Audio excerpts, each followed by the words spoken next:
Popcorn World.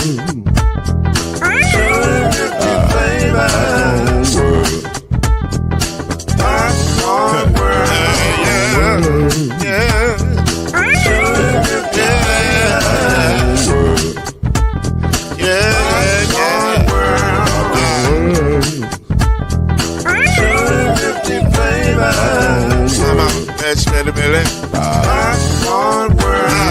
Can I make you groove now? Yes, I can. So you can get this groove in a bag of a can. I can make it round the world when it holds in your hand. Popcorn World. 250 flavors gonna make you smile. 250 flavors gonna make you smile. 250 flavors gonna make you smile. I said popcorn make you smile. Ah.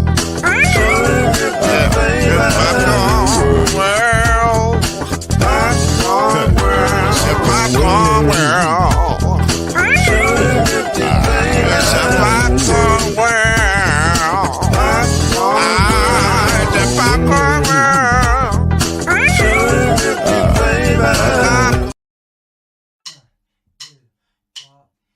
You're now listening to BLEAV in the ACC with Heisman Trophy winner and Florida State legend, Mr.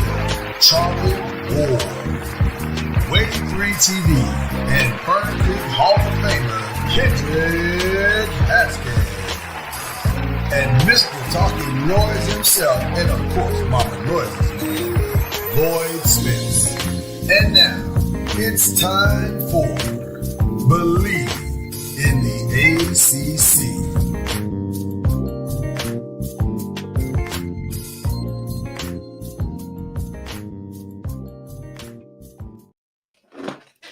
To say that we have a lot to discuss today would be a gross understatement. And yes, there are some people who are looking for nub in all the wrong. Okay. And mainly they used to coach for Florida State. Those people. A lot to discuss. We're not even going to waste time at all with banter because I got so many questions right now. As you all know, the Florida State Seminoles played this past weekend. It did not go well. Notre Dame won the game 52-3. That ain't the story. The story is coming out of that game, major changes took place. The offensive coordinator for the Florida State Seminoles, gone. The defensive coordinator for the Florida State Seminoles, gone.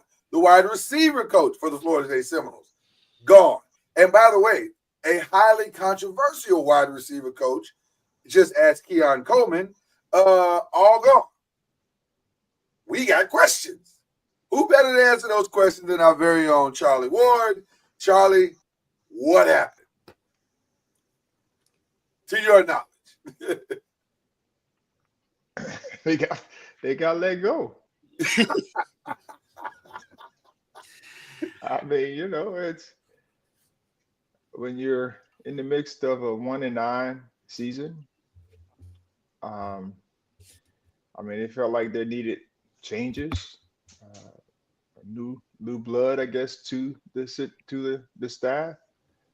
I mean, this is kind of hitting at a lot of different things throughout the year. But the season, of course, has gone down the hill. And with that, at this point, Coach Norville is doing what people do. When you're in charge of an organization, you have to make changes if you're not getting either the production that you're looking for, or you need some new blood in the room, or whatever the case may be, to be able to help move you forward. And so I'm sure he's been doing evaluations for all the time, not just this year, but over the years as well. And the ideal time, if you're going to do it, and what we're starting to see now is, I mean, people are getting let go earlier so that they can either find a spot for the coaches that are being let go, and also for the school to go out and start trying to find the right fit, Well, whoever that Charlie, right fit Charlie, is. pause right there for a second because I want to add something to my question, and I'm sure kids, you probably think the same thing.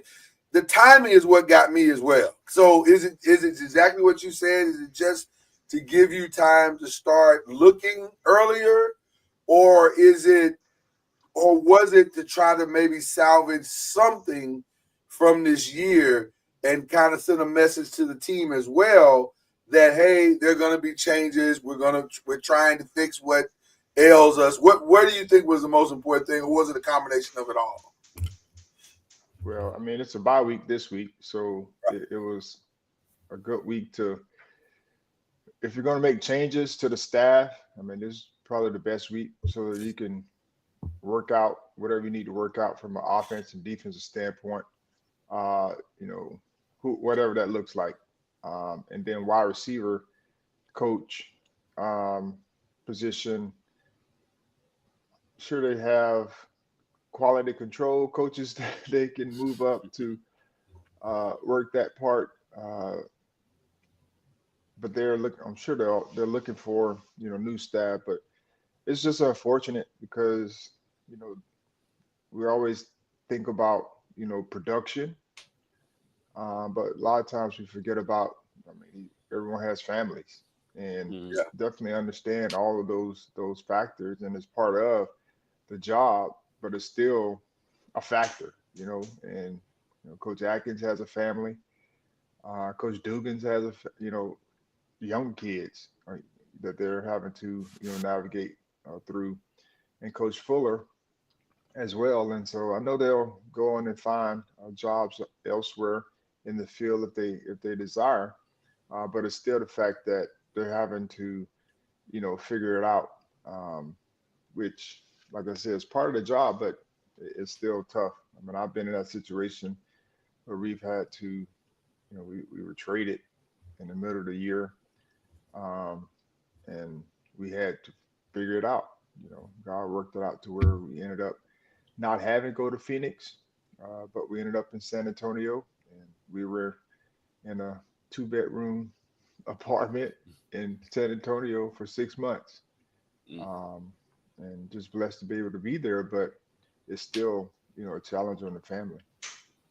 Yeah, that's the part of all of these transactions that people forget about is, especially, I've always wondered that when players get traded, all the logistics that go into that, especially for that player, especially when players get traded multiple times in the season, that's got to be insane.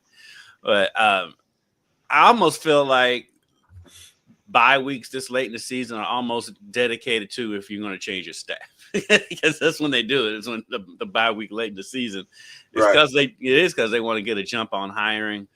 I'm I can be a little bit cynical. I don't think they really putting much thought into what the former coach's job search or whatever is. I think they're just more these universities are just more concerned with getting that position filled, and so that's more of it than anything. I don't think there is anything to salvage this season.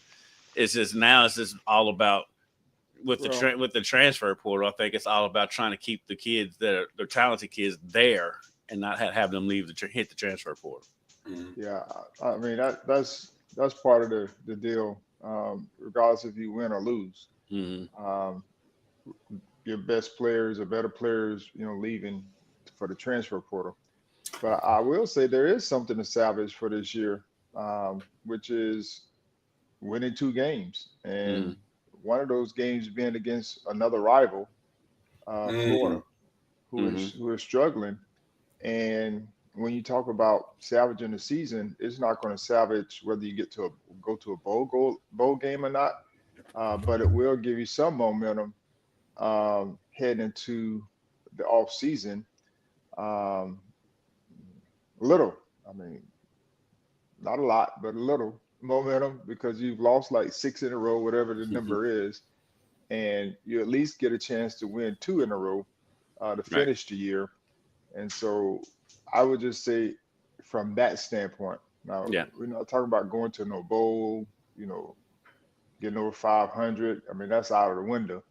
But at least you can put together two wins. I don't know if it's solid, but two good wins at this point, to at least have some momentum going into the off season, which there will be more changes. And I just know this is like the biggest turnaround from going 13-0 to where we currently are at 1-9.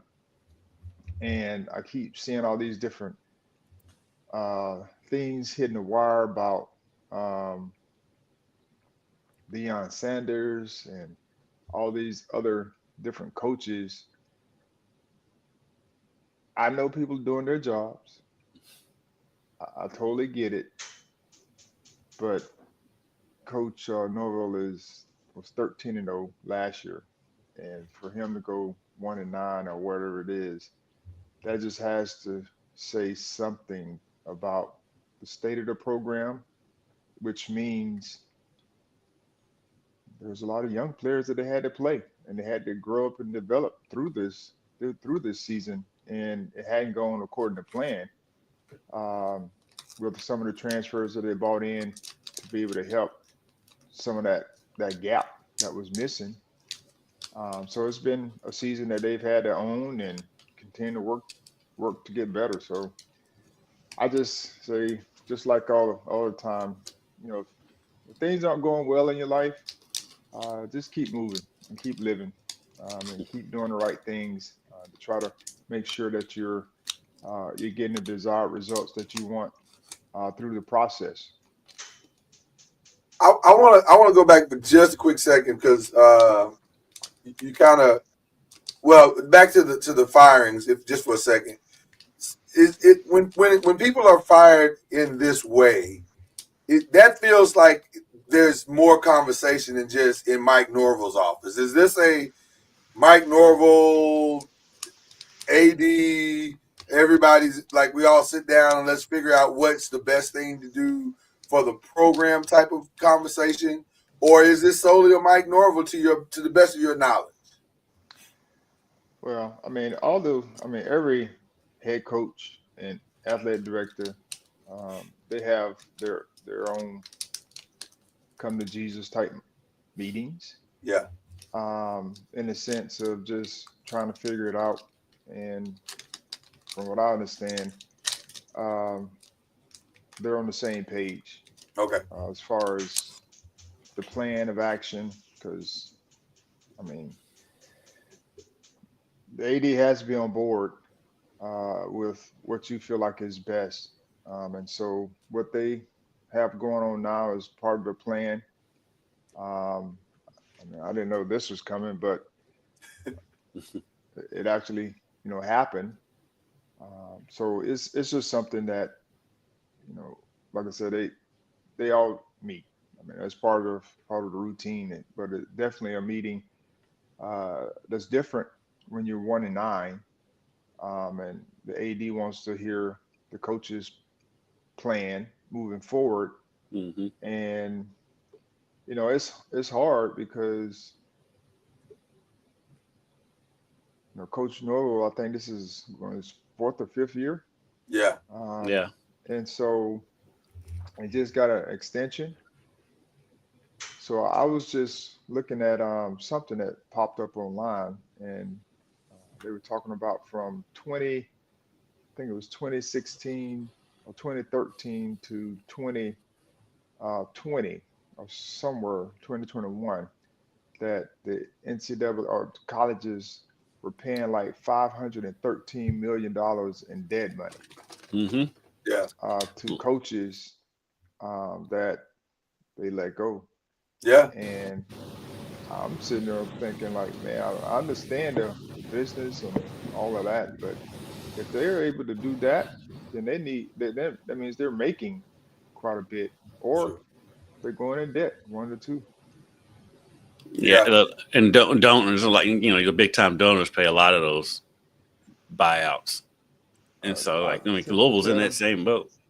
Oh, Louisville. Tell them donors there's a lot of a lot of foundations, charities that would love some of that charity. Love some of that jazz. This is exactly right. Right, right.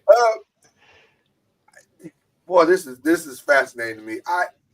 How much did Keon Coleman's noise, I'll just say noise, just to be fair to both sides, how much of that hurt the overall understanding of what was going on with this program? Because I'll be honest with you, I was very surprised to hear him come out so blatantly to say that there was that the receivers were coach was problematic and that staff was problematic, and to tell recruits they should not sign at Florida State. That's a wild thing to say from a team that went undefeated where you had success. Because I could argue Keon Coleman would not be in Buffalo had it not been for his time at Florida State. So how much of that did that hurt? How much of did his statement hurt the overall and maybe even aid to this particular thing?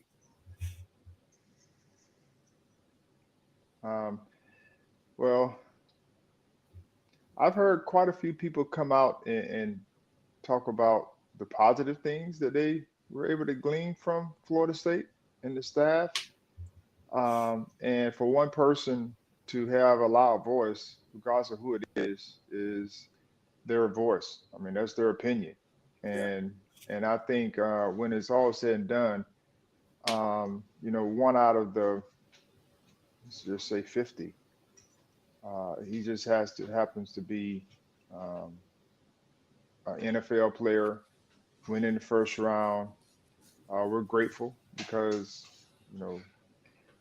there are other guys who transferred in and they come back consistently and they support and they talk about the staff. Jermaine Johnson. Just to name one, if you want to go with one-on-one. And so I just think that it depends on the coach, the player's experience. And I don't take his word any bigger than Jermaine Johnson or any other transfer that came in and had success and moved on to their desired field, whatever that field is. And so I just think, when you're 13-0 and you have gripes, then you need to, that's internal. Whatever that internal battle is, and that's your experience as well. So I can't sit here and discredit his experience and what he saw. But we can't also sit here and say there are major issues because he had, his issues, whatever the issues were. Okay. You can't put all your eggs in the basket of one man's opinion. I mean, he may have some valid points, and he may have some points that were. I mean, because at the end of the day, he is a young man, and you know how things are. When you're in your 20s, it could be something small that's really not that big a deal that you blow up out of proportion because you're young and don't know any better. So I mean, you do put some stock into what he said, just as far as reevaluating things, but like. You don't take his word as be all end all. Because I know when I was his age, I said stupid stuff too. So 100%, 100%. But I just wanted to address a lot of the stuff that's happening. And then I guess my last thing, because you mentioned it, Charlie, so we definitely want to just kind of cover it. How to the best of your knowledge, how is Mike Norvell handling some of the rumors, and obviously the biggest of those being that he is days away from Deion taking his job. Like, which, by the way, I don't know if I buy that. I get where he is in this moment, Coach Mike Norvell, and I get the public perception of where he is in this moment. It's not great to be in a very unprecedented Florida State situation. That's not a great place to be. However, I don't get that Deion is ready to leave for another collegiate job. Because to be honest with you, I was gonna say if he was gonna leave, I do give credence to the fact that if he has the opportunity to go coach his sons again, that's probably what he's gonna do. especially since the money's going to be insane. You know that. And he's going home. He finally gets to go home. So I just, it doesn't make practical sense for him to go to a Florida State if offered that situation. But I also don't feel like Deion would do that to Mike Norvell. But I don't. Your thoughts? I'll leave it to the two of you. What do you guys think about the rumor aspect of that, and how is Mike Norvell? Well, here are my thoughts. This time last year, Deion was going through the same thing because they were 4-8 or whatever it was. Whatever. It being 4 at that point, and they won their first 3 out of 4 games or whatever it was, and then they struggled down the stretch of games, losing. They're losing games.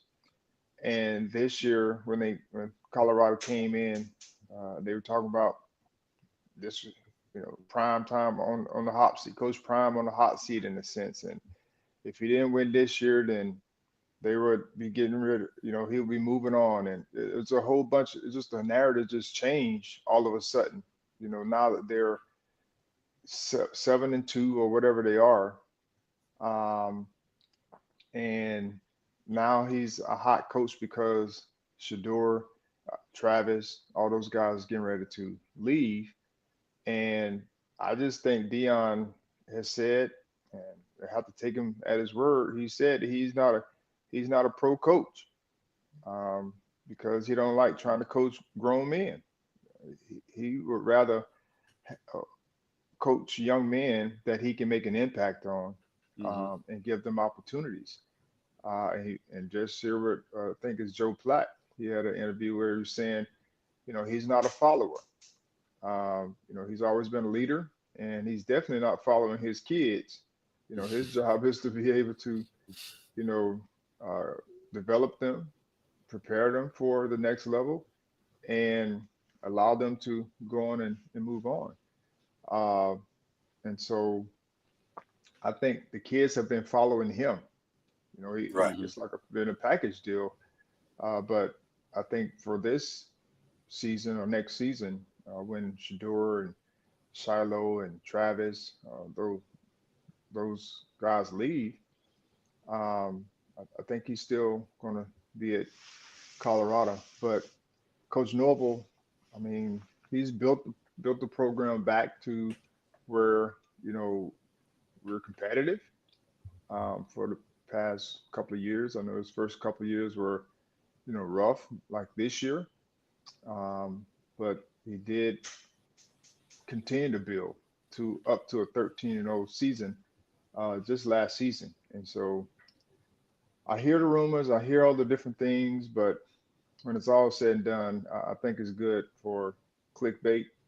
And I don't know if, I won't say that, but it'll be interesting to see because you never know. I mean, in this day and age, you never know what's true, what's not. Yeah. But I to me, it just doesn't seem logical for Deion to leave to come to Florida State of all places. Yeah. Which, I mean, it's his alma mater, but he doesn't claim Florida State. Right. As his alma mater. Right. I never. Yeah. Okay. Well, listen, we just wanted to make sure, we got a lot of Florida State viewers on this particular podcast or listeners on this particular podcast. So I just wanted to make sure we covered this efficiently. I think we have. One thing I will say is I'll be interested in seeing if Coach Norvell relinquishes some of the play calling to the next offensive coordinator. Because I mean, he's doing the play calling now, and I think they're, I don't say stale, but they haven't been as productive this year as they've been in the past. But I'll be interested to see if he relinquishes some of that play calling duties to the new offensive coordinator, whoever that may be. Yeah. That's such a trust thing. It's going to be interesting to see the process and the plan of what he does going forward. And then it's also going to be interesting, if we're being honest, if he's going to have time to do that. Like depending on how loud the noise gets around the program, and it's bubbling right now. I think we can all admit that it's bubbling. It also depends on how big his buyout is. And then that too. The buyout is massive, and let's just put it to rest. I don't think he's going to be going anywhere this year. I don't think I agree. I agree 100%. That would be, that would be major. If he hadn't signed that extension last year, maybe. But with him signing that extension last year, that buyout has got to be. That may have saved his job. That buyout has got to be massive. Yeah. Okay, so that was one of the chaotic things that went on this past weekend. The other happened on Tuesday in a weird way. We'll get to the games here in a second, but Tuesday's new CFP ranking was a little odd. And I think we can all understand why Miami dropped. That kind of makes sense, obviously, because they lost that game. I didn't know why SMU dropped from 13 to 14, because SMU didn't do anything. so I didn't understand that. Pitt dropped as well. Louisville actually came up, and so did Clemson. But it sets the stage for an interesting rest of November, because Miami falling back to the pack and Pitt kind of falling back to the pack or whatever, maybe opens the door for some other things to happen. And now that SMU is sitting in the driver's seat, it looks like SMU, all they have to do is just finish what they started, and they will be fine. They'll get into the ACC championship game, but that other spot could be interesting going forward. And so before we get to that part, let's get back. Let's talk about what went down this past weekend.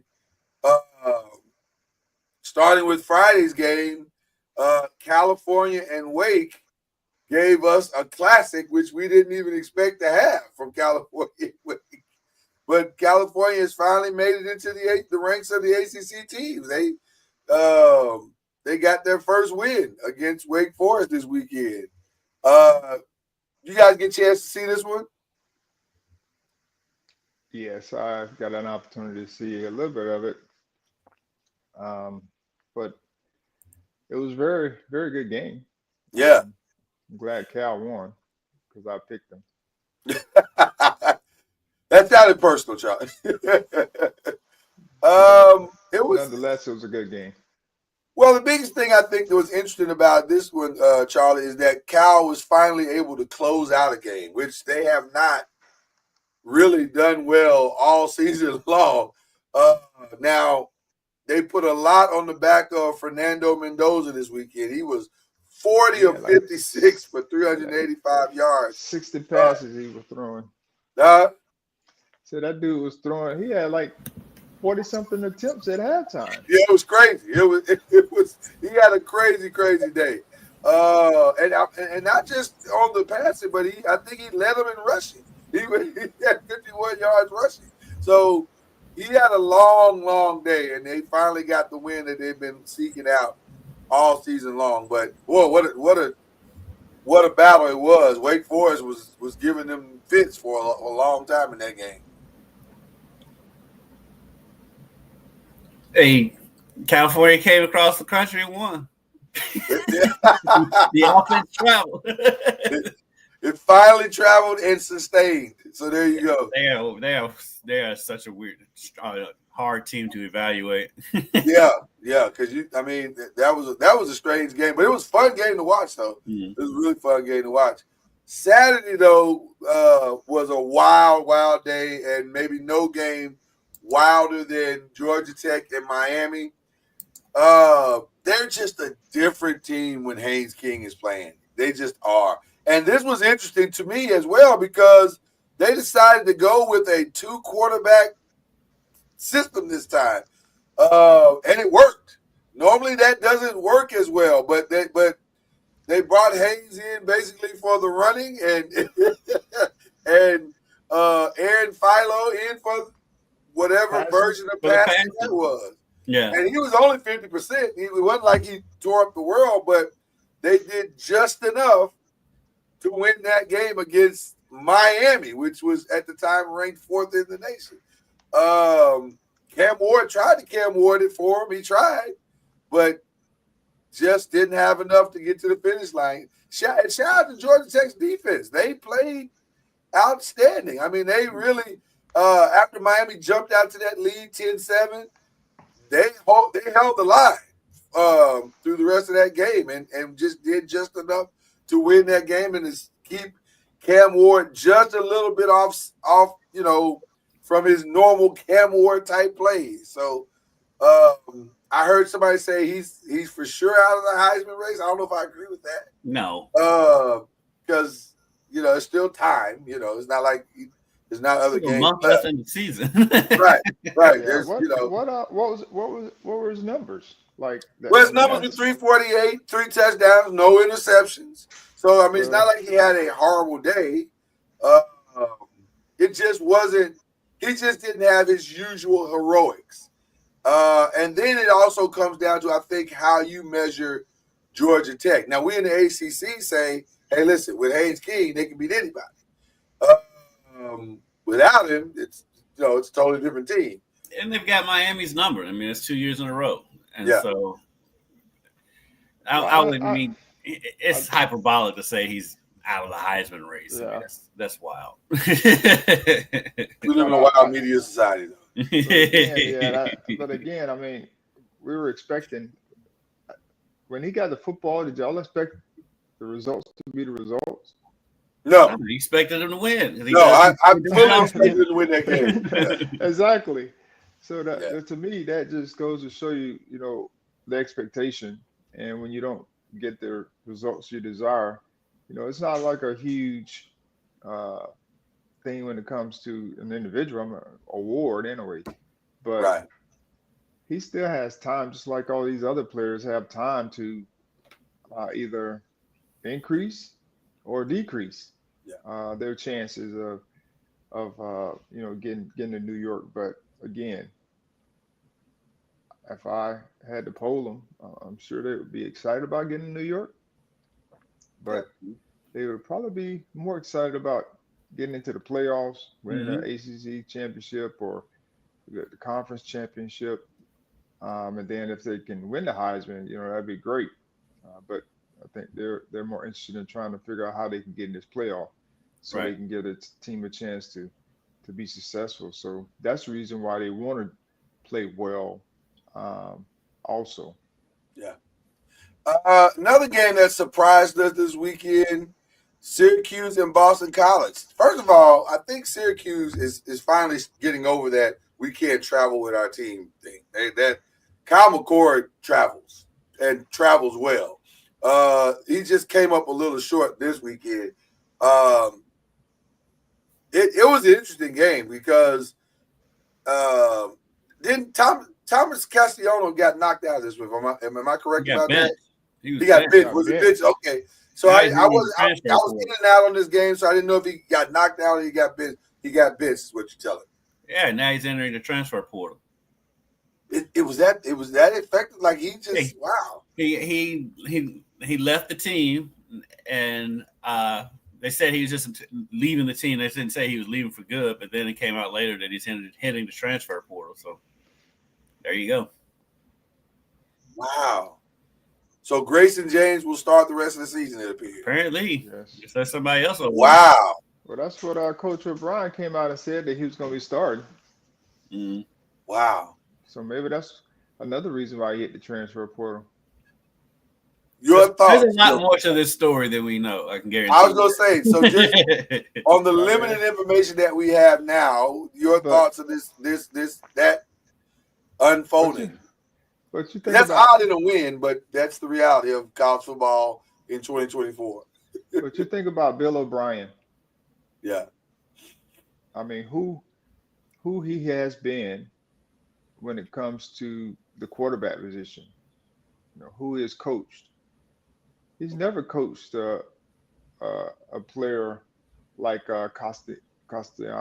whatever his name is, Castellanos. Yeah. Yeah. Castellanos. Yeah, like he's never He generally has pocket passes. 100. And Yeah. so this is no surprise. I mean, he was making do for getting a job.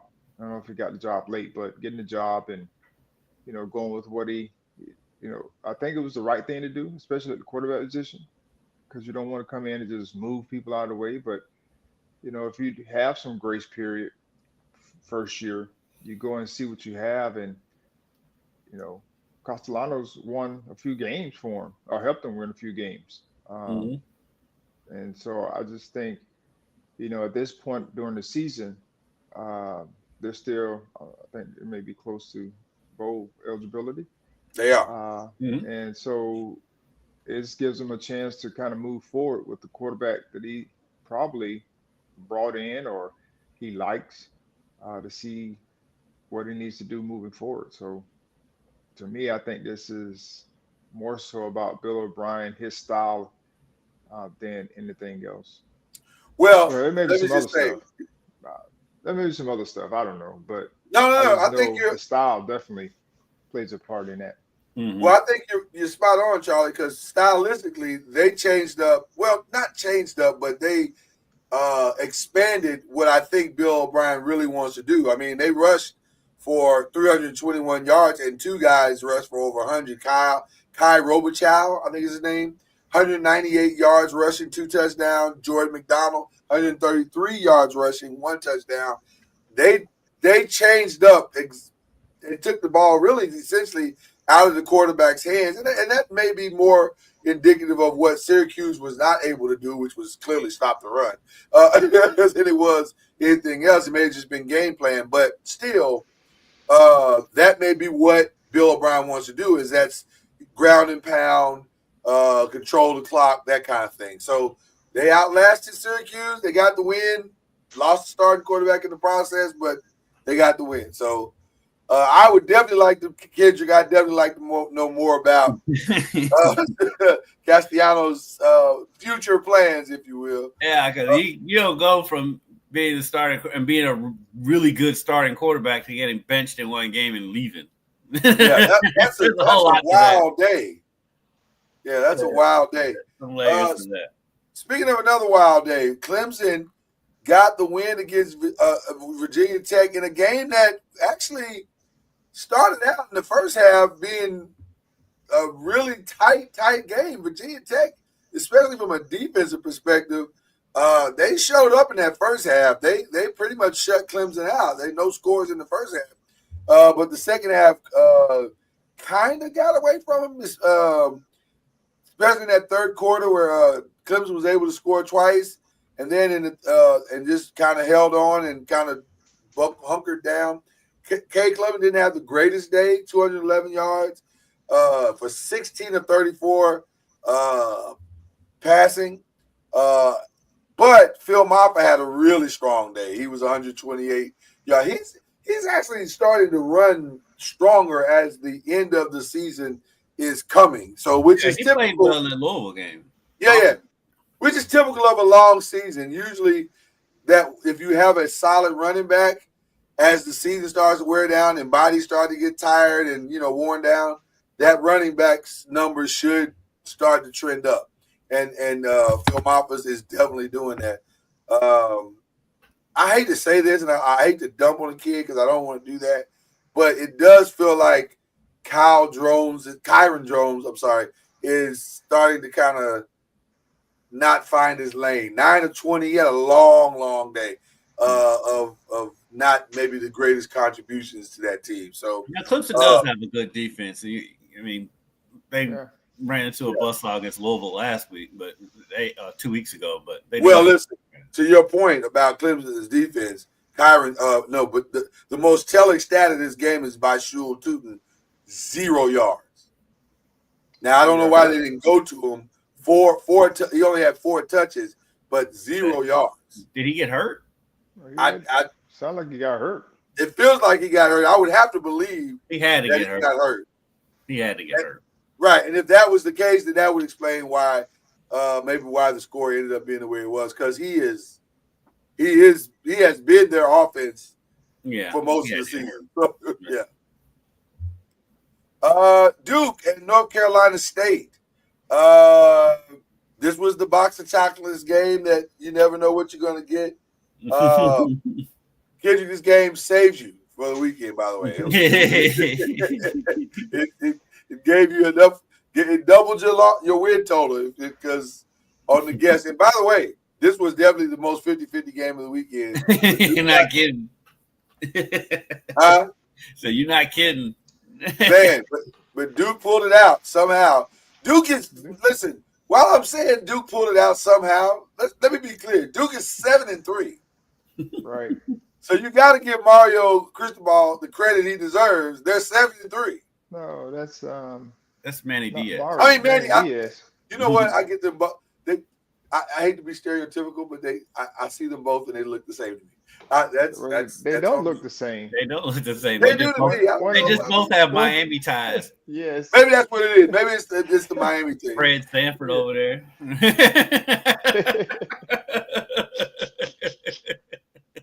I'll take that as a compliment. Is Malik Murphy starting to find himself a little bit? It feels like he is. Malik Murphy. Yeah, I mean, it's really his first year playing. So, Yeah. I mean, it's taking him some time, and the thing is this is Coach Diaz's first year as well, Right. and they've made some. I think the schedule was favorable, Right.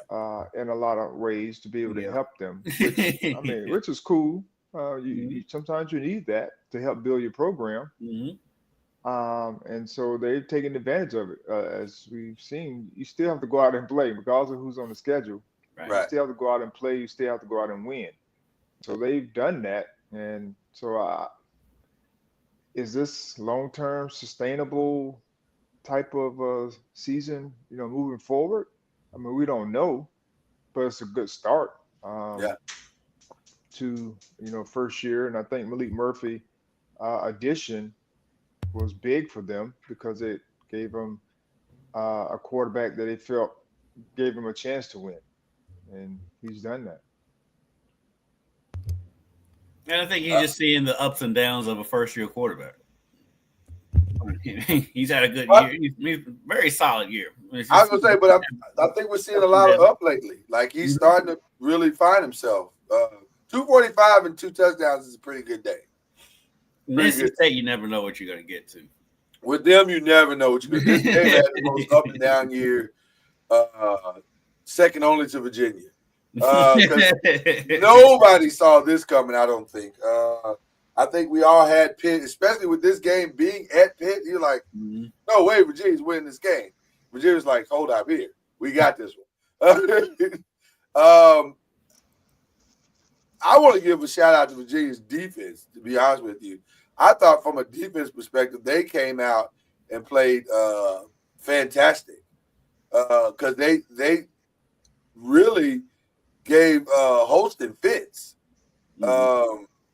especially in the secondary. They really gave him fits, and he could not.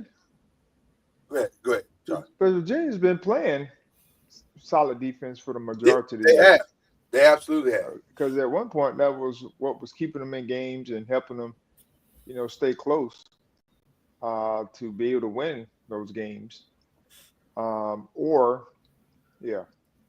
I just think they're so up and down from an offensive standpoint that they're hard to pick. 100% each week. Yeah, 100%. I don't know. So Pitt got this game probably. I don't know. This was a tough one for Pitt, but because I think they had this one in the win column before the game started in their mind. May have been the problem. Yeah, we should. And listen, they know they got an incredibly tough one coming this weekend. An incredibly critical one coming this weekend. So this may have been a we overlooked that the trap game moment trap game. Yeah, typical trap game. Who are they playing? Clemson? Yes, they are. Uh, So before we get to the who's coming this weekend, our I believe games. Colorado Texas Tech was a good game. Colorado got off to their traditional slow start. It seems like that the formula for Colorado seems to be the same every week. They don't start the greatest in the first quarter, then they figure it out, make all the adjustments, and then they blow you out the rest of the game. And so, but they also give you a little bit of window to come back, which is what they they tried their hardest to give Texas Tech that game at the end. By the way, that tortilla thing, I was not aware of that. That is just weird. I didn't hear about that until later. I still don't know the full details, and I don't think I want to. Well, for some reason, they got some weird tradition about throwing tortillas on the ground. I don't know where it comes from, but they're literally throwing tortillas onto the field, like round tortillas. They're throwing them on the field. I'm like, what is this? What is this about? Like, I don't get it. That has to be a hazard, isn't it? Right. I would think, but they're not calling penalties for the tortillas. They did call it for the water bottles and other stuff that they were throwing on the field. But the game got real chippy. It got real chippy and real nasty toward the second half. But that tortilla thing is strange. I don't get that at all. And the NCAA or these conferences, most likely the conferences, really need to come down on this throwing stuff on the field. I mean, if that's a tradition, whatever. But like this season has seen a lot of that going on. And they need to get a hold of that right now. Especially when coaches have to get on the microphone and tell them to stop. That's crazy. Mm-hmm. And that's what the Texas Tech coach had to do in this game. Say, stop throwing stuff on the field. What are you doing? So, weird moment. The Alabama-LSU game was exactly what you thought it would be. No, I didn't think it would be 42-13. But were you surprised that it was 42-13? No. Listen, Brian Kelly can't win the big one. I hate to say it, bro. I know it's a narrative that he doesn't like, a lot of people don't like. But as a person who lives LSU fan adjacent with a few people in my family who are huge LSU fans and alumni, they are not big fans. They weren't fans of that hiring to begin with. So all this did was just make them feel more righter. I know a lot of LSU fans that feel exactly the same way. How many years has Brian Kelly been there? This is what, year 3? This is 3 now, I believe.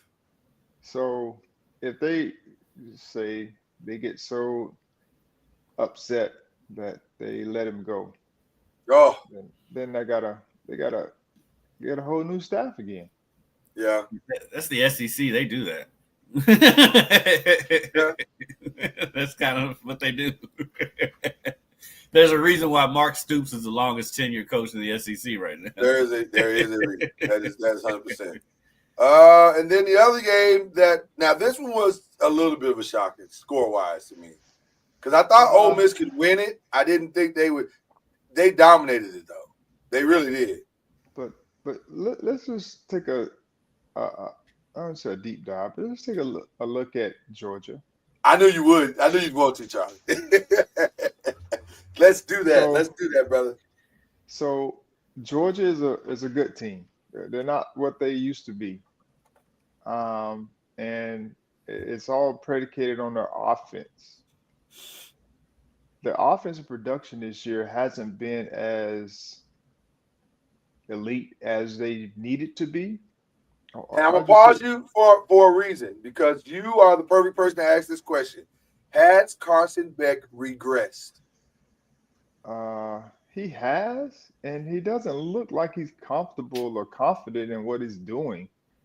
I mean, he's literally throwing into triple coverage.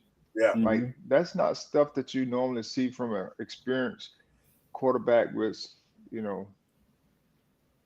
some pedigree behind him coming into the season. And he's doing this like late. Yeah. These are not like tip balls. No. He's literally throwing into like 3 people. And that's concerning, because most times that just tells me that you're not getting a read on what you're doing, or the defense. So to me, that has been the biggest issue for them is his play. Um, he just hadn't been playing up to par, and I think that goes back to what they've been able to do. And the reason why I feel like that's why SMU got pushed out because I mean there were a couple of top four teams that lost, Yeah. and they can't drop them all the way out. So they got to find somebody to push out, to put them on the fringe. But I mean Georgia, I don't know where they stand in the SEC, but I don't see them progressing. They may lose another game. And to me, people are saying they're still one of the top 12 teams. If they lose another game, they shouldn't be a top 12 team. I mean, it's not by out the of way, the realm for Georgia Tech to beat them at the end of the season. It's not impossible if Haynes King is there. I was going to say, with Hayes King there, that is more than a possibility. Like it may even be a certainty. But I'll say this: I thought I was seeing the same thing you're seeing, Charlie, and I want to also thank Carson Beck because I am almost 100% sure he was going to be the Giants' next quarterback coming into the season. I'm being serious. Coming into the season, Joe Shane had been to as many Georgia games as he's been to any other game in the country, and that's the GM for the Giants. I was pretty sure he was our next quarterback. And with his play this year, I think he's played himself not only out of that job, but out of the first round altogether. I don't know. The way you all evaluate that position, it's very No. possibly. The way Gettleman evaluates the position. I don't know how Joe Shane evaluates it yet because he hasn't had a chance. But Carson Beck, I don't know, man. It's been weird to watch him play this season. It's been very, very strange. Not different when you don't have that safety net at tight end anymore. But that's the thing, because he's not going to have a safety net at whatever bad team he goes to next year. So you know what I'm saying? And now he's going to go to a good team. Well, right now it looks like he may have played himself into a better situation. So. And then I believe NFL games with the Bengals Ravens, which was a classic. I can take Bengals Ravens every week. That's just good football. That's just fun football. Defensively, it sucks, but offensively, it looks amazing. They could not do anything with Jamar Chase. I mean, no answers whatsoever. This dude was. How's he always open? That's what I was about to say. It's like, how's this dude always wide open? I mean, he's not open by a slither. He's wide open. He's one of the few receivers that when he says, "I'm always open," I believe it because he was always open in that game. Yeah, all receivers say that, but in this case, he's right. He was always wide open. And by the way, the final play, the 2-point conversion, I absolutely would have threw it to him. I don't think he ever saw it. I think he had in his mind, I'm going to that tight end regardless of what's going to happen in this play. Shout out to the referees on that play. Oof. They missed all the calls. That play was the definition of swallowing the whistle. They had no intent to call. At that point, they had taken the whistles and flags and put them in the box. I think I saw one referee tuck his whistle inside. Grandmama gave me that whistle.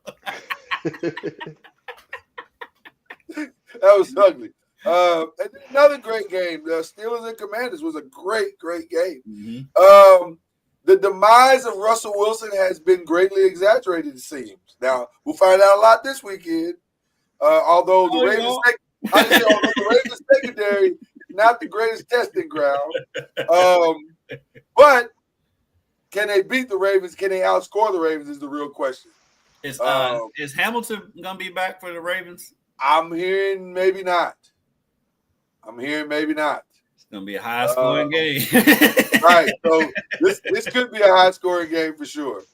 For sure. So with all that being said, that leads us to an interesting conundrum. Let me just tell you that Ravens game saved my behind this weekend. Lloyd in the lead. Listen, barely. Let's Proud of you, brother. not do victory laps here. It's not It's a that. victory. It's a victory for you. Usually you're out of it by now. You're in the lead. I'm in the lead. I am in the lead.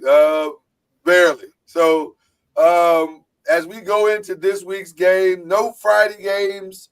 I don't know And no Thursday games. So, I said mathematically, I don't know where I'm at in this. You're 2 games behind, sort of, kind of, or 4. I don't know. We'd have to figure it out. I guess I'm 2 games behind you. Yeah. I guess it throws the math off because Charlie has 2 less games. Because of the BLEAV games. Yeah. Yeah, the league game. Yeah. He's in it because of the BLEAV game. So, actually, Charlie had the best week because he went 500. Both of us did not. So, there you go. All right. So, here we go. Everything starts Saturday. One of the biggest. Well, I don't know if this is one of the biggest games, but it is an interesting game because if Louisville wants any chance to take advantage of slippage, they can't lose this game, and they shouldn't lose this game. By the numbers, huh? Louisville should win out. They should. I just say by the numbers, this should be a layup. By the numbers, even going to Stanford and playing at would be 12:30. Huh? It would be a 12:30 game. 12:30 game there, right? This should be a layup for Louisville just because Stanford has not played well at all. So, Lloyd, you'll love this. In the Monday press conference, what dominated the questions? The time difference. Yeah. When they're playing at 3:30 Pacific, 3:30 Eastern time, and it's only 12:30 out. So it's not a factor. It shouldn't be. It's a factor for Stanford coming out here like they did them against NC State when they played a noon game at NC State. That's when it's a factor. But for an Eastern time zone team playing a 12:30 Pacific time kick, it's just 3:30. It's no difference. First of all, shame on Vegas for baiting people as they are. That Louisville's a 20-point favorite. 20.5-point favorite, I'm being technical.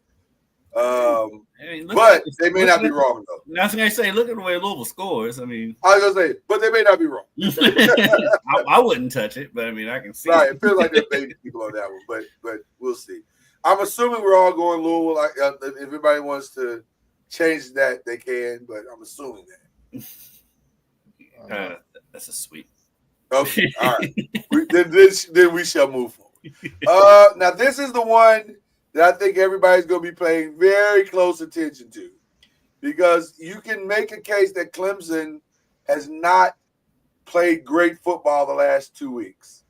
You can even add to that case that Pitt is angry and they get the game at their place. And emphasis on angry because I know they feel like they let that Virginia game slip away. And they also have a decent quarterback. What are you guys going with on Clemson Pitt? This will probably be a tough game for Clemson because they're playing on the road, 1, playing at Pitt, 2, conditions, and we don't know what that looks like in November at Pittsburgh. And so I'm not sure if Clemson. As of right now, Charlie, to your point, 54 degrees. And as of today, at the time of this recording, there is no prediction of rain. But as we all know, in Pittsburgh, that can change overnight. So, yeah. But I'm gonna go with Clemson. Okay. Because they have running game and they have good defense as well. So. Yeah, I kind of feel like the Clemson mystique has been knocked off since Louisville beat them at their place. They like said we was talking about earlier. Moffa's been playing great football. Have been playing great at running back. You still have Klubnik, who's still good.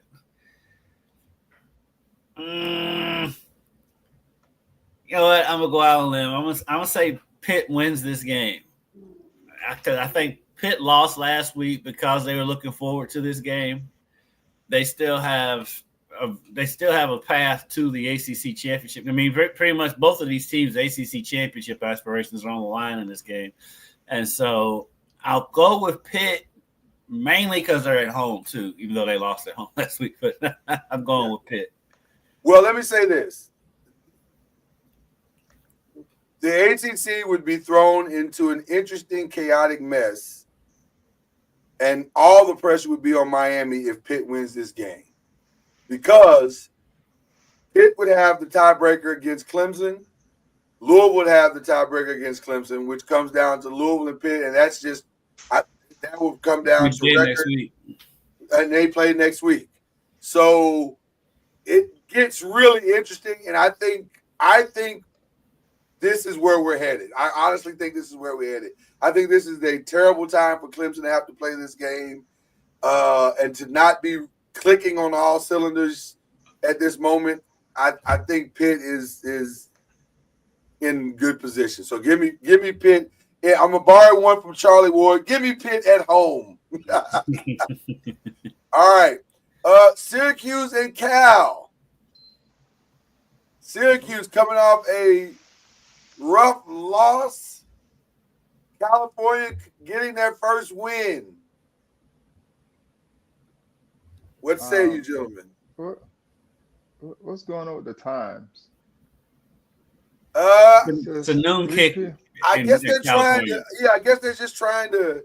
Unlike Colorado games, I guess they're trying to get the games in early since there's really no logical reason why they should be playing at 10 o'clock at night. Well, to them, it's 8. Right, but to the viewing audience, which is I'm assuming they don't care about ratings for West Coast games. I mean, that's the only thing I can assume. They do. They care about the ratings on the West Coast. I'm They gonna play go with it at Cal. noon. I don't know. Whatever. Get I'm it going over with with. Cal. Yeah. You going with Cal, Yeah, Charlie? I think Cal's going to ride the momentum, the wave. Okay. That's another one I'm stuck on, but I'm gonna go Cal. Yeah, I think I'm gonna make it the trifecta on this one. I think Cal may have hopefully figured some things out. They finally closed, which is maybe the most interesting thing of all. This one also makes me interested because Virginia to me has just enough defense to make this game interesting. Even though, and then I don't believe in the 23-point spread of Notre Dame. Is Riley Leonard playing that well? I have not watched the Notre Dame They've game. been blowing teams out lately. They have, but these are also not great teams that they're blowing out. But Well, I mean Virginia. Yeah. Virginia's not a great team either. right, He's comparable offensively with what they're trying to do. Now, from a pass game standpoint, he still needs some work there. yeah, I think to be elite, but their run game gives them, great balance, and he passes it well enough, or has receivers that can catch, get open well enough to be able to, compete. But they should be able to beat Virginia. okay. So you going Notre Dame on that one? Yes. All right. Sweep that. I'm going to sweep it as well, but I would not be surprised if Virginia made the game a lot tougher than that 23 point favorite that they have there. No, I wouldn't either. It would not surprise me. A hot Boston College team takes on SMU. Team turmoil. I'm obviously being facetious here. Although, if Bill O'Brien can get that running game going and keep Jennings off the field, this could get interesting. But the fact that this is in Dallas, Give me SMU. yeah. Yeah, I'm going with SMU. Definitely taking SMU in this one. In the Oh My God Bowl, we have Wake Forest and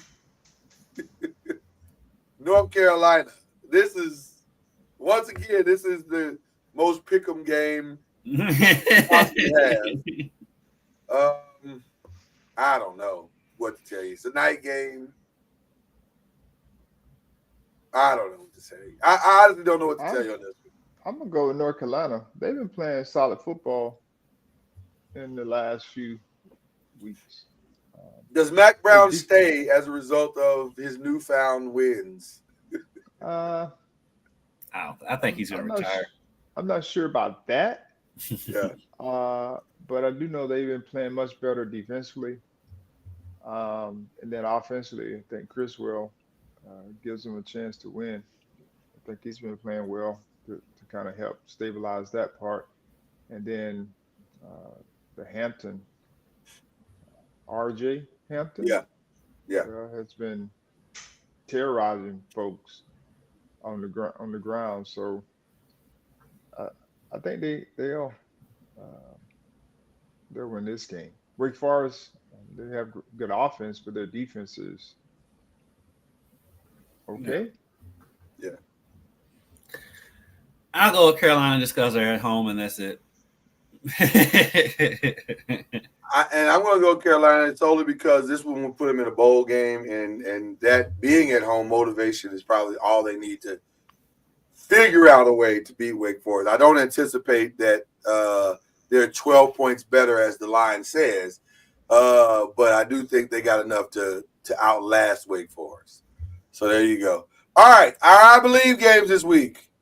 Oregon and Wisconsin. And the only reason this game interests me is because it's at Wisconsin, and Wisconsin has a lot of Purdue in them. Old school Purdue with Jeff Brom.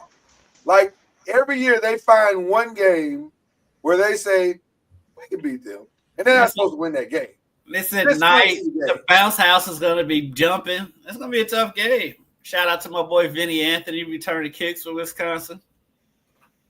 It's going to be an interesting game. It's going to be far interesting than Oregon probably would like it to be this late in the season.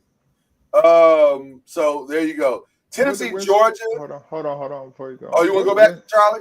What did Wisconsin do last week?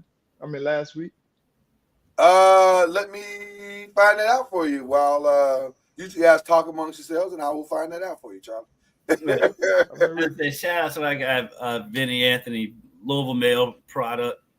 I've known him since he was a kid. He's playing great. They put him on return, and he's had some awesome returns this season. It seems like every game. So he's having a great year for Wisconsin. It should be a good game. It's at night at Wisconsin. It's probably gonna be cold. That would probably be the kicker on why it would be close. But they did not play last week, I don't believe, Charlie. But the week before, they played Iowa and was beaten 42-10. My point. So, but Charlie, that's who they are. That's who they've always been. Wisconsin will lose games that they should be in, and then go win some game that they have no business winning. Okay. Not saying that it's going to happen this week. I'm just saying it would be a Wisconsin thing for them to do. We can do How next. do you give up 42 points to Iowa? I didn't even think Iowa was capable of scoring 42 points, if I'm just being honest. Iowa has a new offensive coordinator. Is that what it is? Okay. This year. This one is very interesting because we could essentially see Georgia's demise, or Georgia will make it incredibly difficult to be left out of the college football playoff because they would have beaten three teams who are essentially probably going to be in the college football playoff. So if Georgia beats Tennessee, right, and Tennessee's number 3, where does Georgia go? Because at this point they have Alabama in the mix. Yeah. They have Georgia still in the mix. Ole Miss is still in the mix. Yeah.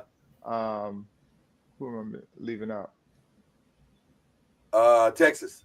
Texas, yeah. Still in the mix. Yeah. So they have all these teams still in the mix. Yeah. And they just keep, I guess this is the reason why they say they're they're the best conference because well they have all the teams. They're top Yeah. teams in the Yeah. top 12. Um, so they keep beating up on each other. It makes them the best conference. So I gotta believe if Georgia wins this weekend, they're in. Yeah, I have to believe that. Because how do you leave them out?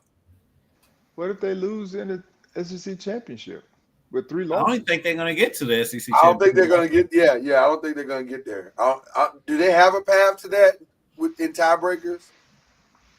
I think they need a lot to happen for them to get in. Because to me, Tennessee is not the world beaters. No. Tennessee No. should have lost to Kentucky. Yeah. At Yeah. home. 100%. So I'm just saying, like, I mean, Tennessee is getting a lot of love, but I don't think they're, really there's no top tier team. I mean, you got South Oregon. They've been beating up on people, but I mean, there are a lot of great teams out there that have lost one loss or potentially 2 losses. So Well, let's be. Go ahead, Kendrick. I'm looking at the SEC standings. There still is a path for Georgia to get there because they're 5-2 in the conference, and there's 3 teams ahead of them that have 1 loss. And so if they beat Tennessee, they'll give Tennessee their second loss.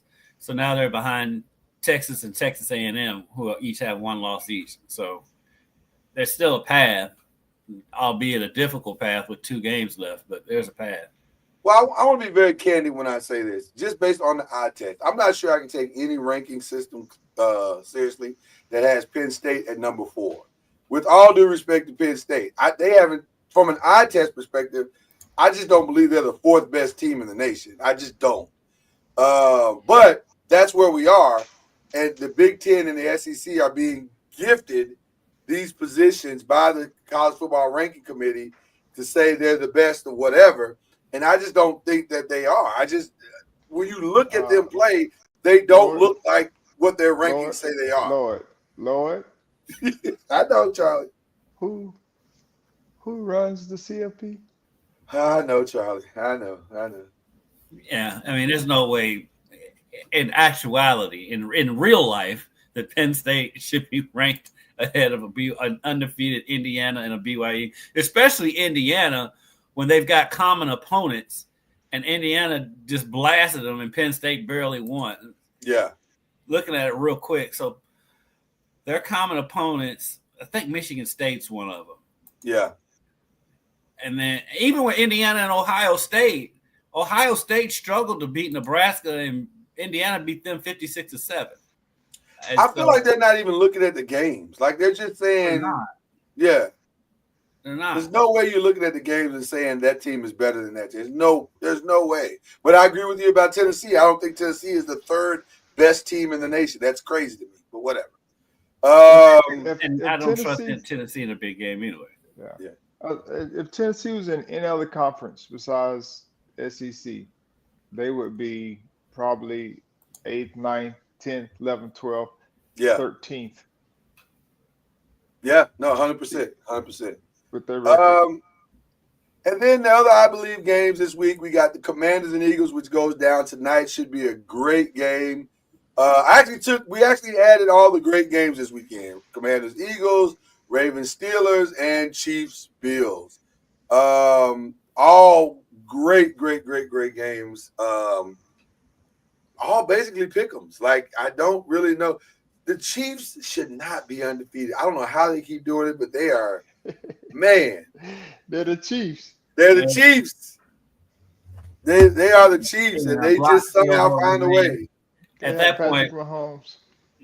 that point, you just throw your hands up when they win by a blocked field goal. the part of the best thing you can say about the Chiefs is the part of the 20s New England Patriots will now be played by the Kansas City Chiefs, starring the new Tom Brady, Patrick Mahomes. They just finds a way.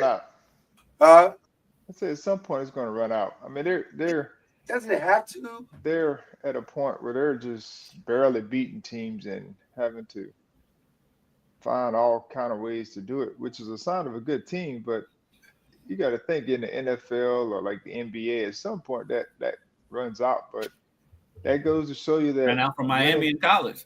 at some point, winning culture, you find ways to win. Losing cultures, you find a way to lose. And so, that just proves the point there. Well, let's stay with you, Charlie. You, I believe, pick this week. Who you going with? You going college or pro? And then which college game are you going with? Or which pro game are you going with?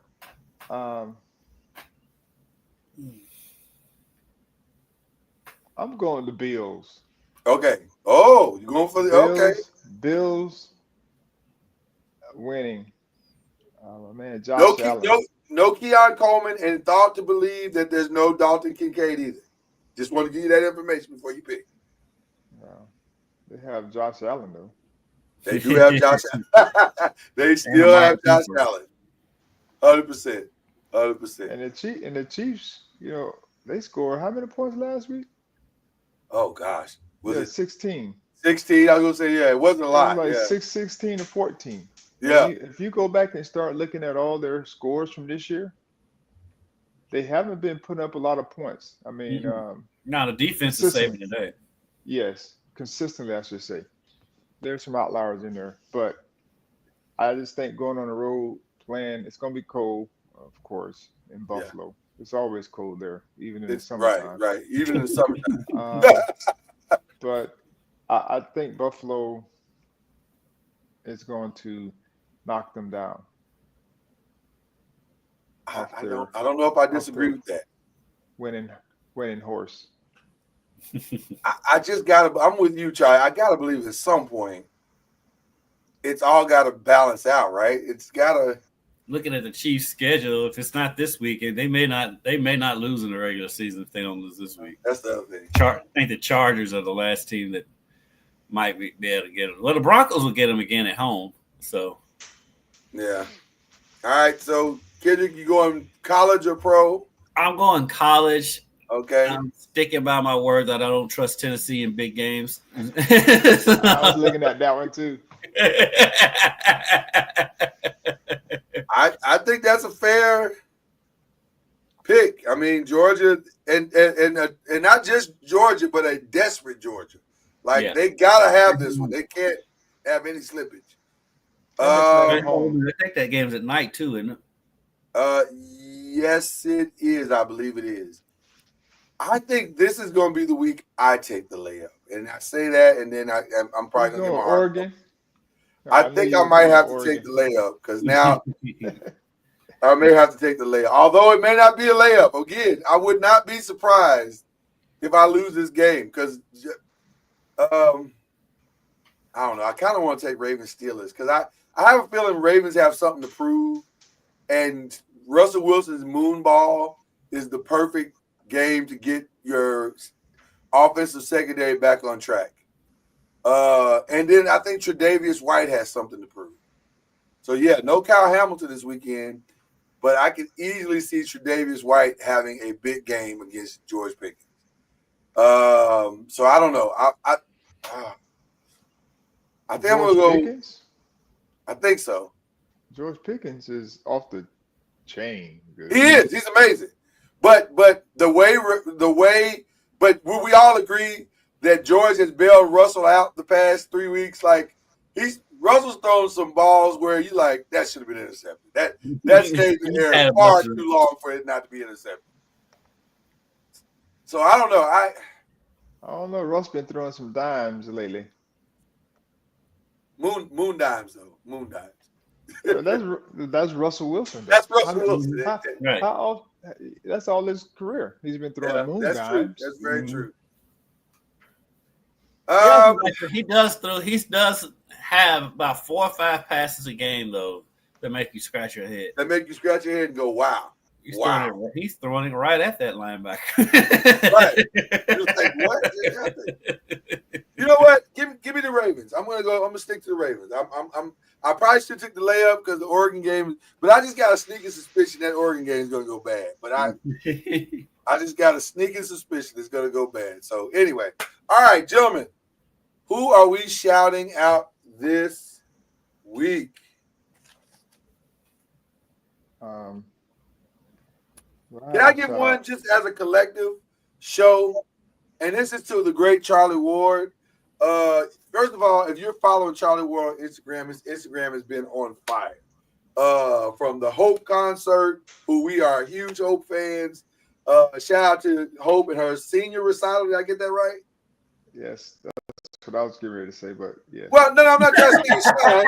I'm not trying to steal your shout. I'm just excited. I'm excited. You I just love stole it. it. Well, how about this? Yes, Shout you out. were trying. I'll do mine this way. Shout out to Charlie Graham's Instagram. Now go. Yeah, I was getting ready to send a shout out to our daughter Hope, who did an amazing job on her senior recital, Yes. viola recital. Yes. And grateful that I was able to be there with my wife Tanja and our son Caleb, and the grandmothers, Miss Wendy Harding and Miss Willard Ward. So they were Nice. all able to be there. So we're grateful for that. Shout out to the FSU Lady Seminoles soccer team for winning the ACC championship one more time. To the surprise I of should no say, one. once again, Yes. over North Carolina. They had to play their way in this year as opposed to getting their buys, but that was part of the season. So just shout out to them. And I have a shout out next week for something that God has blessed us with. So that'll be next week's shout out. There you go. There you go. A foreshadowing shout out. A foreshadowing. Yeah, I love it. That's what we call a tease. I like that. I like that. I'll give a shout out to the Bellarmine women's basketball team. The Knights are 3-0 for the first time since moving up to D1, coming off an 82-50 road win at Ohio this past Sunday. So Big win. All right.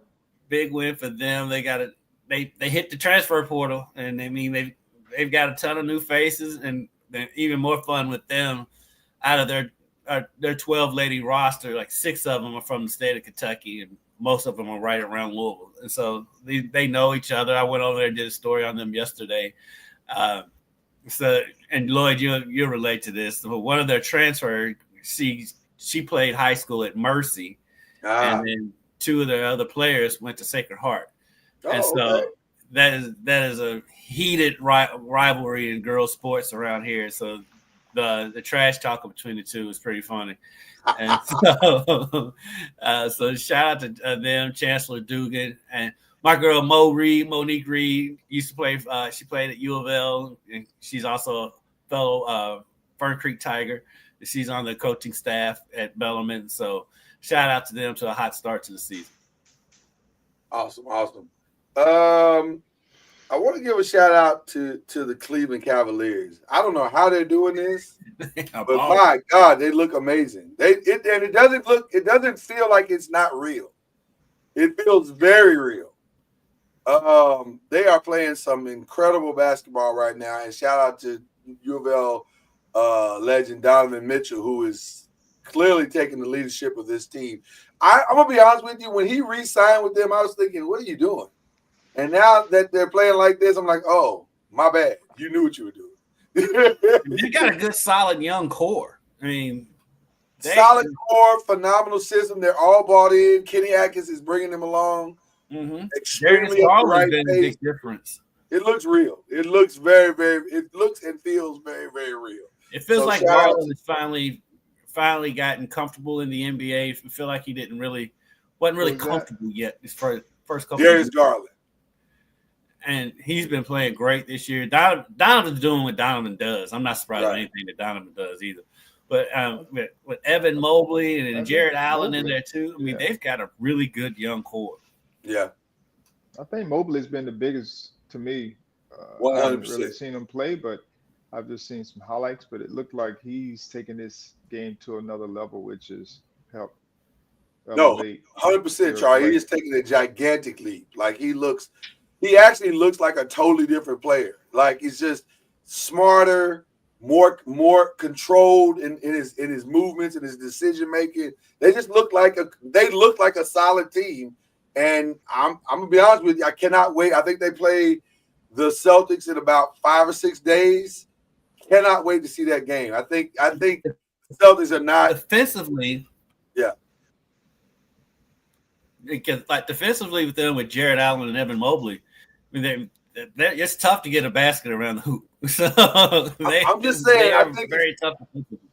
Yeah, I think it's going to be a lot tougher than people. They're going to be a lot tougher out than people think that they are. So I think it's real. So shout out to them. And then I have a very selfish shout out and a gleeful one.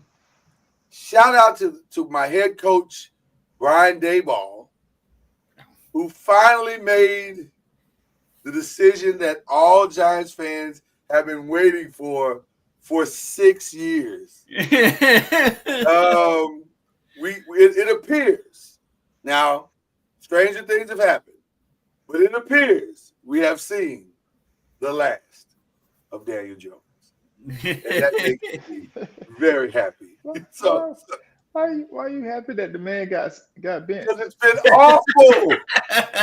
It's been awful, Charlie. It's been awful. Oh, Charlie, did you watch that Jacksonville game? No. That game was as comedically bad of a game you will ever see. Those two teams. Was that the one in Germany? Yes. If I'm Germany, 8 o'clock in the morning for me. If I'm Germany, I'm starting a war for sending that over there. At 8 o'clock in the morning for me. I'm up at 8 o'clock watching this game going, my God, this is terrible. It was so bad, but it was hilariously bad. But here's what makes it worse. Competitive. I was just about to say, that's what made it worse. For 3 quarters, he looked horrible. And then in the 4th quarter, he leads them to overtime.